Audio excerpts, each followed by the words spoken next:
Welcome, busy gamers. Today we're going to be talking about Potionomics. What's good, what's bad, and that all-important question, is it worth your time? Now, if you've joined me for another worth your time video in the past, feel free to skip to the section you're most interested in, and if not, let's all head right into the overview.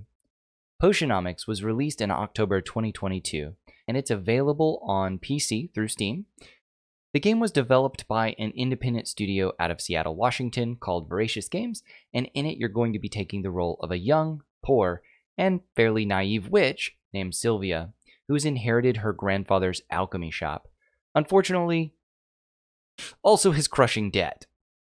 So to pay off the debt, you're going to be working tirelessly week after week to learn more about your craft, both in brewing potions and how to effectively market and sell them and yourself. To this end, you're not only going to be making potions, but you're going to be setting up displays, haggling with customers, and building relationships with different characters. Each of these characters can teach you something about negotiation, as well as give you other benefits based on how strong your bond with that character is, as well as their profession.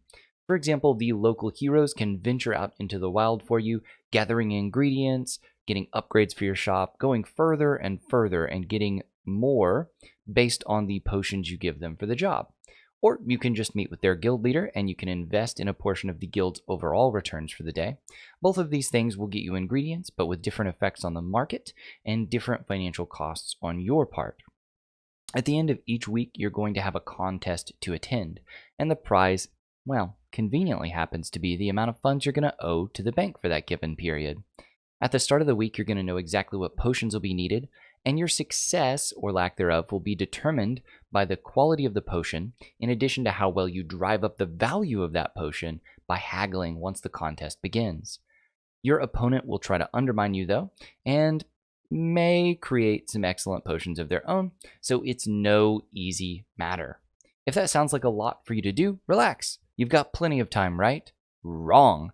Each day is effectively broken into only 6 parts, and most of the things you do are taking up at least 1, if not 2 pieces of your day. So planning and saving ahead are going to be important aspects.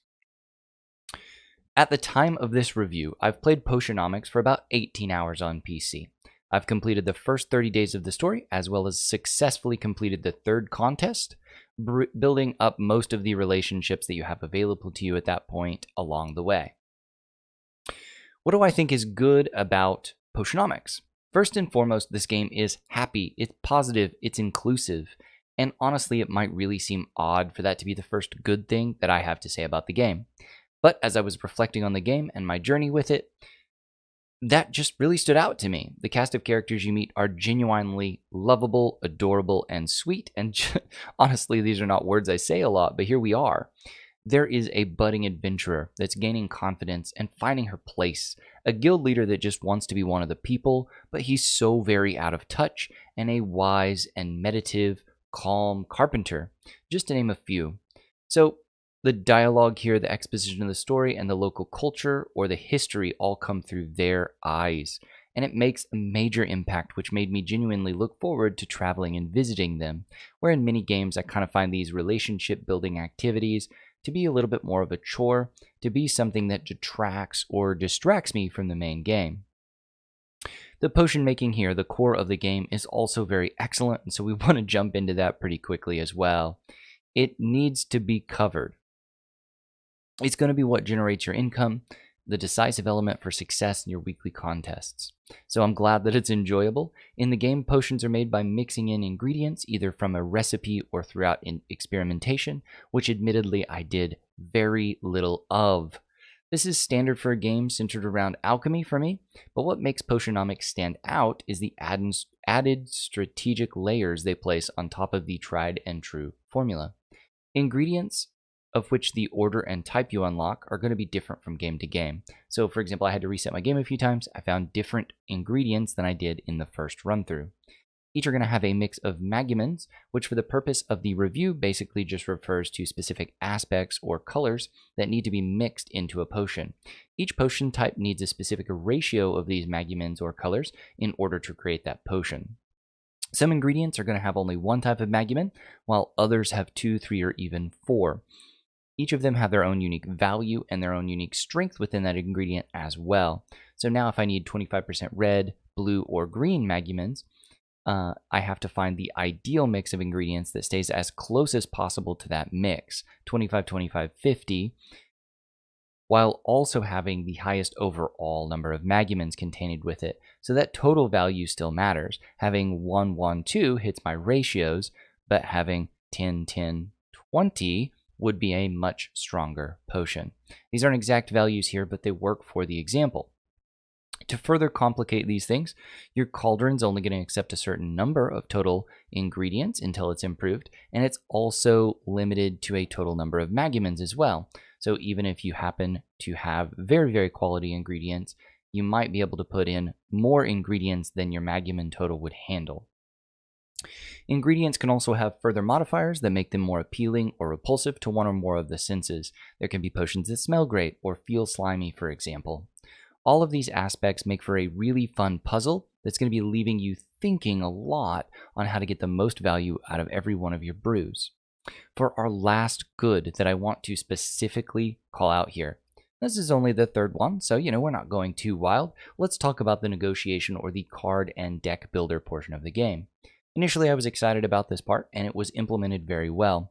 In a game that I think could easily have overdone this aspect of the game, it remains extraordinarily simple to build decks. So while I'm a deck builder, I'm a card builder. A game that heavily relies on that is not something my wife would like, for example, or several of my friends. But it's easy to build decks. It's easy to create your own negotiation style and flavor, whether you're a little more passive, whether you're aggressive with it, whether you're defensive with it, you can definitely get that style and flavor and feel. It also has enough depth for players who really do engage with it, and it can set you apart and compensate for poor time management skills when brewing your potions. It won't cure all ills, but it's also typically quite brief, and a haggling session will only last 3 to 5 turns. So rather than gating a sale behind a minigame, its primary mechanic is just to drive up the value of your potion. The potion itself still has an initial value though, so as long as you're careful, you can always close a sale. Never really risk that one of your customers is going to walk out on you. There are a lot of other minor aspects of the game to enjoy for me, including customizing your shop and decorating. They have less overall impact, so we're not really going to go into them for the specifics of this review. I don't think it's worth doing. The bad. What's bad about Potionomics? There's going to be a few things here as well. I like to make sure we have some critical, some positive, and we do a good balance. The biggest issue for me is losing a contest means restarting the game. There's no try again next week with or without penalties depending on what you want your game to be. If you lose a contest, you're going to be starting over, or you're going to be reloading from a past save file. Because the game's fairly long, if you happen to lose on day 40, you're going to have an extremely long climb back to repeat the same contest. And while your ingredients are going to be different, the remaining activities, the story, how the characters play out with you, it's going to happen the exact same way, which it creates a very repetitive experience there. I should mention the game does appear to be self-aware, and they have an extremely large number of save slots to attempt to compensate for those issues. My personal recommendations always to maintain at least the following saves directly after day 3, since the first 3 days are a tutorial before the game actually kind of opens up to you, and before and after each competition. More save slots might be needed, but each of these gives you a good restart point where you can go to in the future. Now, the difficulty versus mood has a large discrepancy in this game as well. Overall, the game is actually quite difficult for those who want to casually experience the story and the relationships, and who don't first and foremost focus on the resource management. The game's going to give you what is effectively 6 actions per day. Everything's going to cost you 1 or 2 of those actions. Using an ingredient now versus feeding it to Quinn is also something that makes it sustainable or not sustainable. If you use it today, you're not going to be able to rebuy it. If you give it to Quinn, you will be able to, likely hurting yourself in the long run by using it early. In practice, I really love the mechanics here. The difficulty could also be in the good section because I like difficult games, but I mention it here mostly because the feel of the game and what it appears to encourage you to do. Go out and visit, go out and build relationships. It's really counter to your long-term success, and if you engage too much in that part, you're going to end up behind and losing later. Now, another bad for me here is that there is no voice acting whatsoever in the game. Now, the characters are exceptionally animated and so full of life. They're so expressionate, and that makes me very happy. But there's actually no voice acting in the game. It didn't really ruin anything for me, but it's going to turn off some people as it felt like I was kind of playing with part of the sound muted at all times. And it was just kind of an awkward or off-putting thing for something that was so beautiful outside of that. Now let's go on to our channel's focused here. How does Potionomics treat your time? Overall, it doesn't really do anything at all that pushes it strongly towards respect or lack thereof for your time. The game ramps up fairly slowly, so it has this early learning curve, where potions you can craft in the initial week are very basic, and the opening and tutorial sequence is a little long for what it is. However, it's really easy to pause, it's really easy to save, it's really easy to end your play at any given time. You're never really locked into something, and the game can be picked up later with no issues. Also, the actions are very tight, and because of that, you never feel like you're completing superfluous tasks or that there are downtimes. Instead, more fighting to get breathing room is what I struggled with in the game, rather than grinding through part of your day. So I always just felt like, ooh, I need to do something now. For me, the main issue on its efficiency is just its replayability, and how often it's going to force you to do so unless you're managing your saves well. This creates an aspect of work for me. This creates an aspect that is just not fun and doesn't appear to be good respect for your time if you have to replay through the whole game, or you have to be consciously managing your time and managing your saves. Late game losses, especially if you set yourself up poorly, like I said, can be so costly. So let's move on to the final scores for this game. I gave this game a 7 for an overall score. The game's good, and it does an exceptional job of seamlessly melding what in most games would feel disparate and unconnected mechanics. The potion making, the resource management, the card battler, and the relationship simulator all feel like one cohesive game instead of 4 or 5 different games. If you're looking for a challenging puzzle with a feel-good environment, this one is definitely worth your time, and I can recommend it.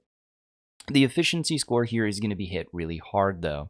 I'm going to give it a 6.5 for this, and I know that doesn't seem like it's completely in the dirt, but although it's not forcing you to spend long periods of time each session to get through the game, I just don't believe that adding save slots is a solution for a punishing loss mechanism, or that starting over has the level of replayability for the time it is going to require. So that definitely brings down the score here, and we'll leave it as a 6.5. All right, that is my review of Potionomics for the day. I hope you have all very much enjoyed this. If you have stayed with me to the end of this video, thank you very much for sticking around. Please consider giving me a like, drop me a comment, or subscribe to the channel. People like you are people who really help me want to make this content and who I really hope to continue to engage with and make videos for a long time coming. I'll see you in the next video. Have a good time gaming.